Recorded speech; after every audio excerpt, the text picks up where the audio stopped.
Hi guys, welcome to our channel.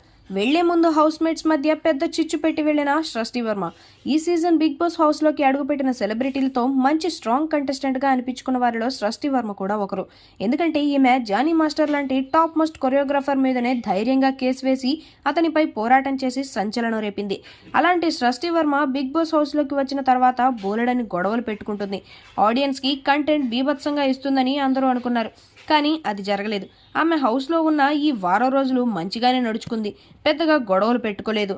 అలా అని ఆమెకు కంటెంట్ ఇచ్చేందుకు పెద్దగా స్కోప్ కూడా దొరకలేదు. సంజనాని సిగ్గులేదా అని తిట్టింది, అదొక్కటే కాస్త కంటెంట్గా మారింది. అది తప్ప ఈమె నుండి కంటెంట్ పెద్దగా రాలేదు. పైగా ఈమె టీవీ ఆడియన్స్కి పెద్దగా పరిచయం లేకపోవడంతో ఈమెకు ఫ్యాన్ బేస్ కూడా చాలా తక్కువగా ఉండేది. ఫలితంగానే ఆమె ఎలిమినేట్ అయ్యింది అంటూ సోషల్ మీడియాలో విశ్లేషకులు అభిప్రాయపడుతున్నారు. ఇకపోతే వారం రోజులు ఆమె హౌస్లో ఉన్నందుకు గాను బిగ్ బాస్ టీం ఆమెకు ₹1,50,000 రెమ్యునరేషన్ ఇచ్చినట్టు తెలుస్తోంది. మంచి ప్యాకేజ్, కానీ బ్యాడ్ లక్. మొదటి వారంలోనే ఎలిమినేట్ అయింది. అలాగే ప్రతి సీజన్లో లాగానే ఈ సీజన్లో కూడా ఎలిమినేట్ అయిన కంటెస్టెంట్స్ హౌస్లో ఉన్న ఒక్కొక్క కంటెస్టెంట్కి వారం మొత్తం సరిపడా పనిష్మెంట్ ఇవ్వాలి. సృష్టి వర్మ వెళ్లేటప్పుడు ఓనర్స్లో ఉన్న ఒకరికి అదిరిపోయే రేంజ్లో పనిష్మెంట్ ఇచ్చిందని, ఇది ఓనర్స్ మధ్య చిచ్చు పెట్టడానికే అన్నట్టుగా అనిపిస్తోందని విశ్వసనీయ వర్గాల సమాచారం. మరి ఆమె వేసిన శిక్ష ఏమిటి, ఎవరికి ఆమె శిక్ష వేసింది అనేది తెలియాలంటే సాయంత్రం వరకు ఆగాల్సిందే.